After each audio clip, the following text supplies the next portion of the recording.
Bonjour à toutes et à tous et bienvenue en ce jeudi 15 novembre pour notre rencontre hebdomadaire, la revue de presse L'Info Expresso. On se retrouve aujourd'hui pour évoquer les actualités de communication et des médias en compagnie de notre experte Lisa. Bonjour Lisa. Bonjour Isabelle.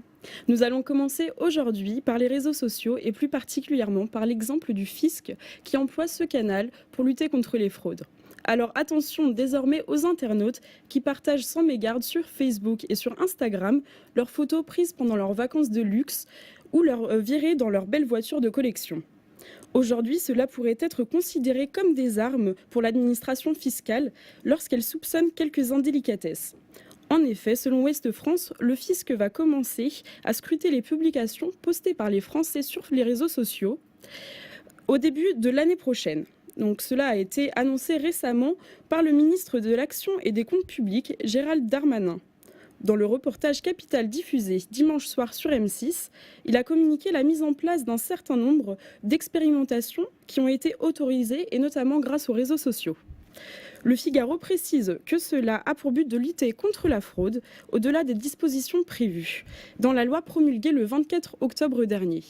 Alors nous allons rester maintenant sur les réseaux sociaux avec le hashtag I will not be deleted et le cyberharcèlement dans l'univers de la beauté. Absolument Isabelle. Alors halte à la quête de la perfection sur les réseaux sociaux, nous dit la Réclame. C'est le 12 novembre dernier, soit 4 jours après la journée mondiale de la lutte contre le harcèlement, que la célèbre marque de cosmétiques Rimmel London a lancé sa nouvelle campagne I will not be deleted, traduisez je ne serai pas effacé. Alors le but de cette campagne, lutter contre le cyberharcèlement et le fléau Photoshop, ce logiciel, je cite, vendeur de rêves.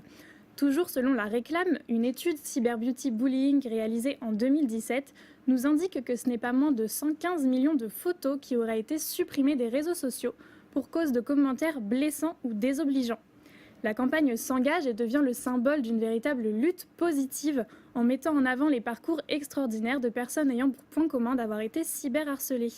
La marque a également fait appel à 2 ambassadrices de choix, la chanteuse Rita Ora et le célèbre mannequin Cara Delevingne. Selon la dépêche, Rimmel ne s'arrêtera pas là, car elle a en effet mis en ligne un espace dédié aux jeunes afin qu'ils partagent leurs témoignages. De plus, cette association avec la CyberSmile Foundation fera naître un cyberassistant, c'est-à-dire une intelligence artificielle qui aura pour but d'aider ces jeunes, nous précise l'Indépendant. Un pas de plus donc en avant pour ce problème peu reconnu. Merci beaucoup Lisa. Nous allons maintenant nous intéresser à cette pub poignante qui a été bannie de diffusion TV au Royaume-Uni. Alors pourriez-vous nous en dire un peu plus ? Absolument, cette semaine c'est le spot publicitaire d'Iceland, une chaîne de supermarchés britannique qui s'est atterré les foudres de Clearcast. Clearcast, l'ONG qui approuve les publicités à la télé.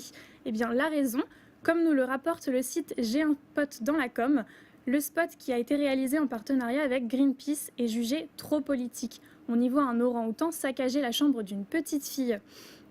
Constatant les nombreux dégâts qu'il provoque, elle essaye de le faire partir sans oublier de lui demander la raison. La réponse est simple Isabelle, il se comporte de la même manière que les hommes qui viennent dans sa forêt. La pub qui mélange animation et prise de vue réelle devait être diffusée pour les fêtes de fin d'année et se voulait porteuse d'un véritable message tant pour la santé que l'environnement, en mettant en avant notamment la culture de l'huile de palme sur la nature.